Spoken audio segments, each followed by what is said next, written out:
আসসালামু আলাইকুম সুপ্রিয় ভিউয়ার্স। কুষ্টিয়া জেলা মিরপুর যুগীফুল বিশ্বাসপাড়া। অবশ্যই আপনারা দেখতে পাচ্ছেন, সঙ্গে থাকুন।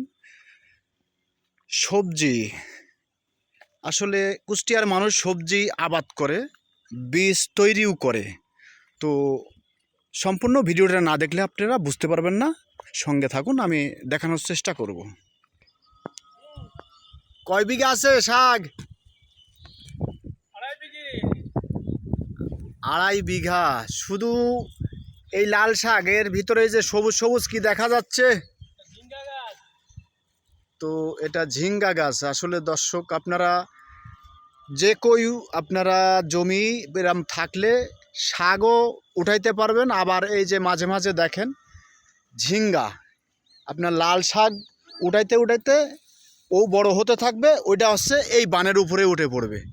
তো কেমন লাগলো ভিডিওটা অবশ্যই লাইক কমেন্টস করে পাশে থাকবেন, আর কমেন্ট বক্সে বলে যাবেন।